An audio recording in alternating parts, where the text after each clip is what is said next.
Kalajula. Kalajula, thank you. Welcome to Coffee Time with Peter Gomez. Thank you. Glad to be here. I think first time in the studio with you, though. I mean, in the new setup. So. Yeah, because we invited you once, and then there was a clash. Yeah. So, but I was up for another program though. But then on Coffee Time, first time in the new setup. Beautiful. Yeah, absolutely. Good to see you. Yes. You have a big event coming up.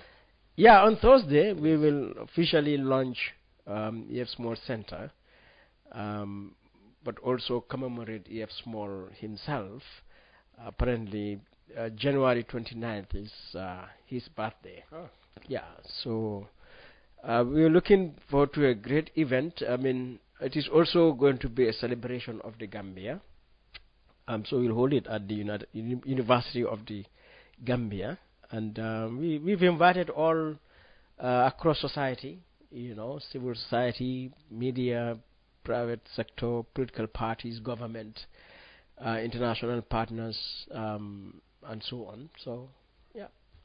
Two people I hear, talk passionately about Edward Francis Small. I mean, we've named the whole hospital after him. There may be one or two other places that I don't know of. Are one yourself and the higher education minister.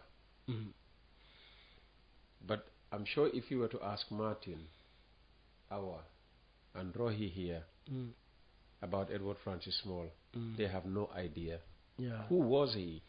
Why is he so important that not only our hospital, but you have chosen to name a whole center, after him, or as they say in America, for him? Yeah. So in this Gambia, nation state that we call the Gambia, not just from 1970 or 1965, but this colonial Gambia to today. When one looks across, one individual that for me exemplifies patriotism, nationalism, sense of duty, citizen sovereignty, and so on, is Edward Francis Small. And he began the fight for the freedom of Gambians, for the independence of Gambians, for the empowerment of Gambians to have a say in the way their country is run, even before we gain independence. Despite all the odds and challenges, and made huge sacrifices, and for me that also laid the basis for the independence that we have today. And so I don't see any Gambian worthy really of the title father of our independence or father of the nation than Edward Francis Small. And that's not Alhaji Sadauda Kairaba Jawara of blessed memory for you? No, not at all. I think Edward Francis Small stands tall above all else, and I would really, I mean, it's sad that, like you said, a lot of young people, but I would say not even young people.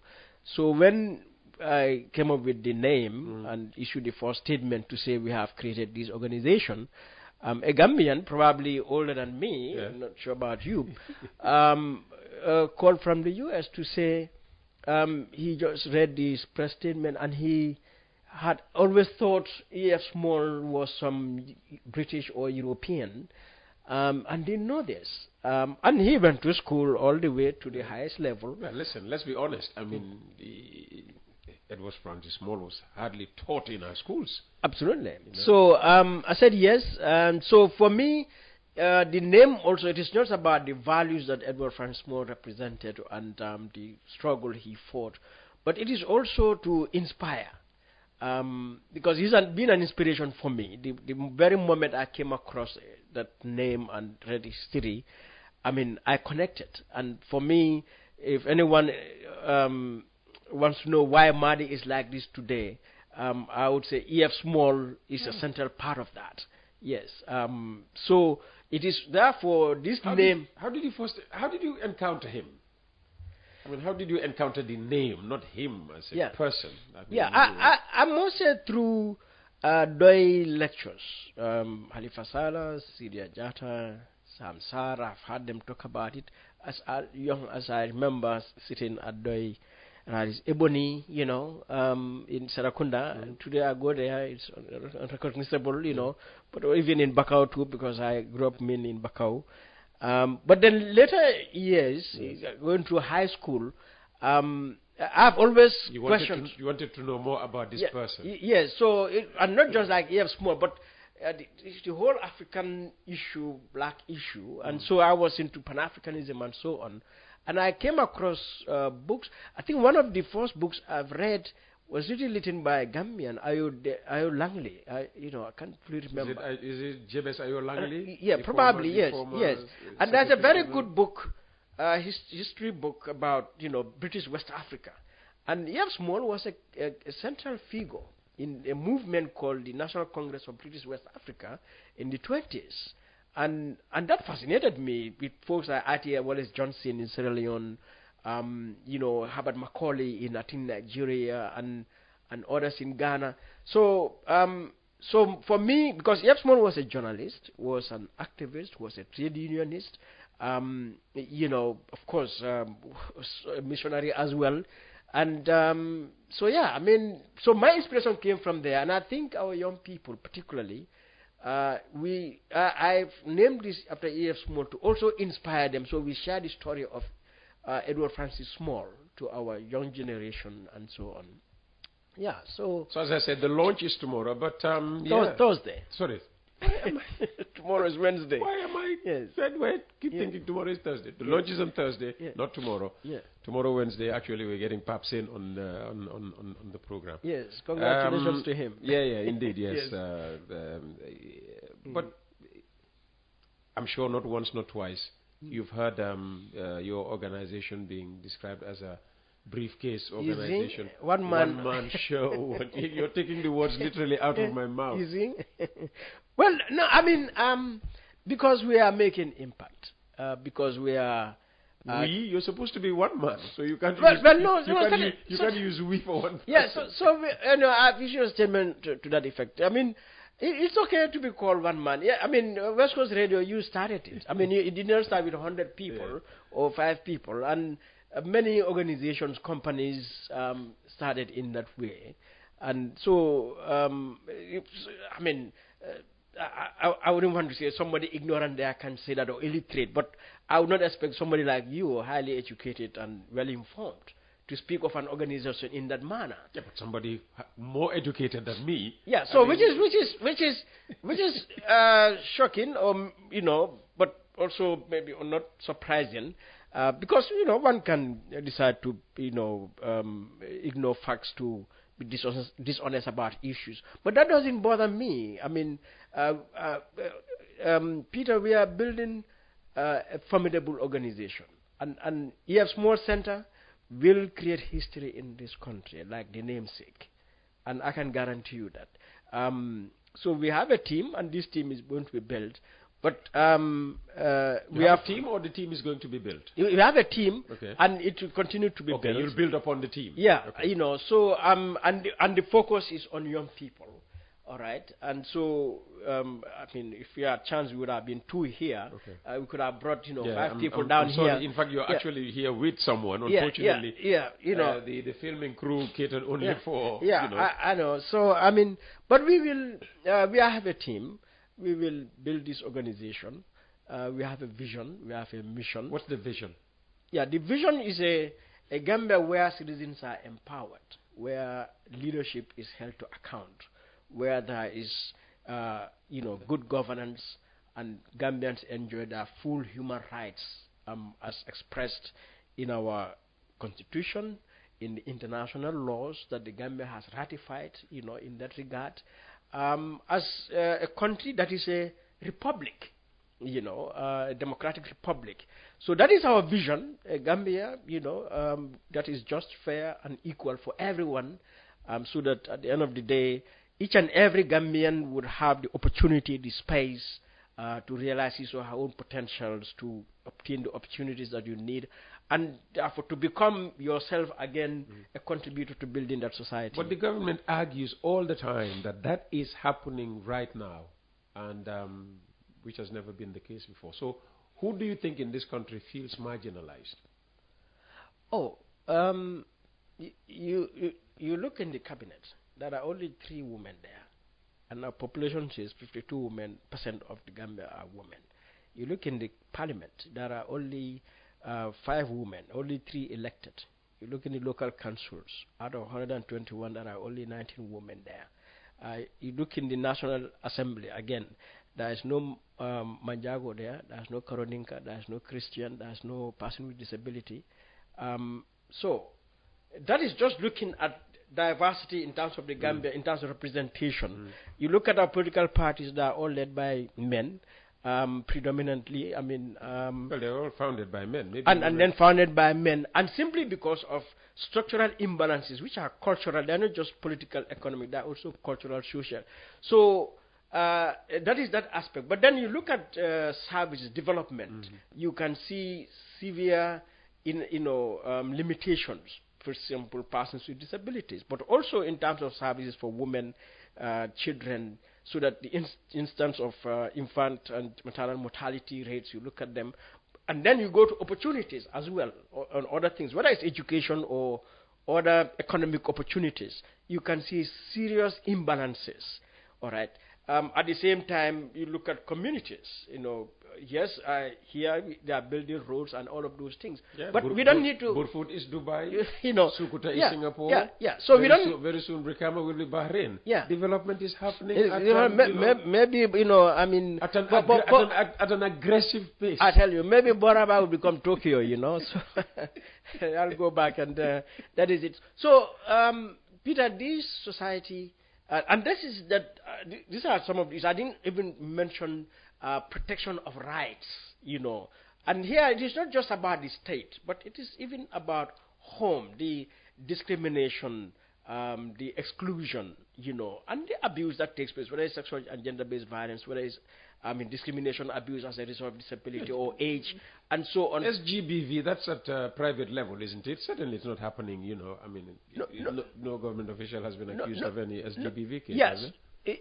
Well, I mean, a lot of sexual harassment takes place in public institutions, But we're yet to hear any single case. Yeah, because, there has been no monitoring, no effective reporting, so certainly we will not hear the cases. Okay. But the point I'm just trying to draw is to say our society is still characterized largely by inequalities, by discrimination, by abuse, and at all levels, all right? And our vision as Edward Francis Small Center, that's what is to have a society that is just, equal, fair, in all respects, social, economic, political, and cultural, and so on. Because we have cultural beliefs here that are in themselves discriminatory and harmful. So we want to deal with these things. So if the government says they are doing these things, or as you said, the government says this is what is happening, no, we see efforts, all right? Yes, we see a road being built, we see schools being built, and so on. But Peter, this is the very function, the very purpose of government. Ultimately, it is to provide goods and services which would therefore mean the fulfillment of our rights, the protection of our rights. If you empower the police to maintain law and order, you are protecting our rights. If you build hospitals and schools, you are fulfilling our right to education, our right to health care, and so on and so forth. So that is going on, but Jawara has been doing that. The Jawara government, the Jame government has been doing that, and this will continue. Tomorrow, if you become president, it will continue. In America, until now, I never said I had ambitions of becoming a president. All right, I'm just imposing that on you. But even a country like America, yes, today they are building roads. A country like Japan, they are still building hospitals. So that is an unending function of government, because society needs this thing. And much as we can appreciate those things, we say in the Gambia, when you look at the situation, it is still hugely inadequate.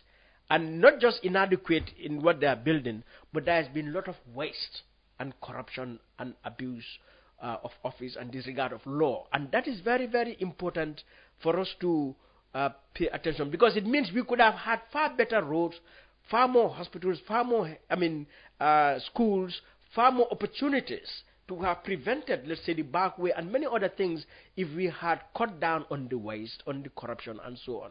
And Peter, I give this thing to people. I tell them, Jammeh's regime, some of the most important human rights, accountability, good governance, democratic institutions and laws were built under Jammeh, whether it's IEC, Ombudsman, NCCE, Public Finance Act, Women's Act, Children's Act, PURA, GCC, PC. Yes. Then you come to development like university, television, Yes. GRA, and so on. But, Peter, that government also was the most corrupt, atrocious regime. So, people have to bear these things in mind and left the Gambia highly indebted. By the time Jammeh was leaving, IMF classifies the Gambia as highly indebted poor country. And that same IMF, World Bank, EU, they gave loans and grants to this country. Any project Jammeh built is from the Kuwaiti Fund, the Arab Fund, Badea, EU, IMF, World Bank, and so on and so forth. Went all the way to China, Venezuela, Cuba, and so on. They brought doctors here. People like to compare the debt levels, the debt stock left by Jammeh, and the debt stock contracted by this government since 2017. And they say it far outstrips not just Jammeh, but Jammeh and Jawara combined. Yeah. So, and that should concern us because, yes, every taking loan is not in itself bad. But it's how you use the loan. To how you use it. So, you take loan. Until today, Gambia is classified as a debt distressed country. Every finance minister, you bring... The minister denies that. Well, we just look at the budget. Where you have, up to 40 or more His percent. argument is if we were, so classified, we would not be accessing all these loans and grants from the World Bank. Yeah, but that is false, though, because the Gambia, as I said, since 1999, the IMF World Bank has classified Gambia as a highly highly indebted country. All right, they came with all sorts of measures to deal with that, to say that, forgiven, so that, what we're supposed to bear should be plowed into our social sectors. So it never stopped it, because at the end of the day also, these donors, not just is that business, that also has political advantages for the people who are given. So they know these things. We have a couple of minutes remaining. 2025 was for the CRJ, the year of transparency and accountability. Yeah. How did the government perform in those two areas? Badly, and we have issued a statement, an overview of 2025, so that we recognized steps taken to ensure transparency and accountability in terms of laws and institutions created. But then we look at the outcome, we realize that government has not lived up to those laws and institutions. So they failed woefully. They failed woefully. From 1 to 10, how would they? 3 out of 10? 3. 2 out of 10? I'll say 3. You'll say 3. 3 because of the creation of very important laws and institutions. Like the Anti-Corruption Commission? Well, which came later, but the Access to Information Act, the Information Commission, but also, even though not in 2025, but the NHRC. Who's in the Access to Information Commission? John Charles? Because we were arguing that. Yes, John Charles, Babakar Cham, and Emil Toure, and Emil Toure. And Emil, exactly. Ami Toure. Okay. Yeah. So this year is declared the year of what? Empowerment. Empowerment. Yes. Who is the center seeking to empower? Citizens. Okay. So we are calling for the empowerment of citizens, particularly relevant. This is also an election year, and citizens. When we say empowerment, it is about information, being informed. Citizens need to be informed, not just about its election, but fundamentally about their rights, and needs, and that part, that information also, translate into organization, into active citizenship, so that people make sure they go and register to vote, they go and vote, but also people to stand up to defend their rights, to demand services, so that if it requires protest, they protest. If that requires going to court, they go to court to speak up, and to organize themselves into associations, groups, communities to be awake, to defend their communities, their environment, their lands, and so on. So it's a year of empowerment, and we'll be promoting messages, information from our laws, from the policies, and other areas to share with citizens to equip them, for empowerment. And just finally, so what's the inauguration ceremony going to look like on Thursday? I've got the day right. Thursday, yes. Well, we hope it will be lively. We are not just celebrating EF Small as a person and EF Small Center launching it. We want to also celebrate Gambian history, and we want to recognize our people, founders, pioneers, trailblazers. So whether it's Nimasara Sane Bojang as first woman in the one, or whether it's P.S. Njai or I.M. Gaba Jahumpa or Sanjali Bojang, and individuals who have played a part, of course Jawara and so on. We want to celebrate, showcase all of those. No Jame? Certainly not. We'll put a checkpoint, in front of the gate. Nothing like Jame will enter. But yeah, so we will have the erudite Nana Gray Johnson to give a keynote lecture on EF Small, and certainly also a memorialization tribute by Hasum Sise, a historian. And then we'll have a high-level panel. We've identified people within the civil society. Have they been decided? They have been decided, yeah. Okay. Yeah. And who are these 5 people? Hannah Foster is one of them. African Center, yes. CRPD's Sid Matijau is one of them. The Youth Parliament Speaker, Jabu Sisaho, is one of them. The Gambia Federation of Disabled President, Krubali is one of them. Professor... That's a good panel, huh? Yeah, Professor Abdullah Sen is one of them, and the President of Bar Association, Nene Cham, is one of them. Oh, she's having a very, busy few days. I can see that, yes. And I've been back and forth with her because also she has this important ceremony going on. And of course, to be chaired by, Dr. Katim Toure. And because... Peter, the launching, if resources had permitted, we would have done this launching in Balangar. Why Balangar? Because Balangar is the springboard of the activism of EF Small. Really? Yes. In 1919... Is that why you brought in Katim? Exactly. Katim is from Balangar. Katim is from Balangar. So if you're going to go to Balangar, we bring Balangar to this. But, I hope one day we will get to Balangar. But the whole ceremony also will be moderated. The grand moderator is none other than Nyang Jai. A brother that in him recognize the values of Edward Francis Small. So this event is not just any celebration. Every element is symbolic, and it's 9 a.m. on Thursday. And we'll have cultural performances. Too early for me. I will join you, but it has to be much later. Maybe from 11 o'clock onwards. Well, that would still be good. And then, of course, finally, the family of EF Small. They've been cooperative. We are going to find out about them. And from here, I'm going to meet his nephew, EF Small's nephew. And the family will be there. They will unveil Edward Francis Small Center for Rights and Justice.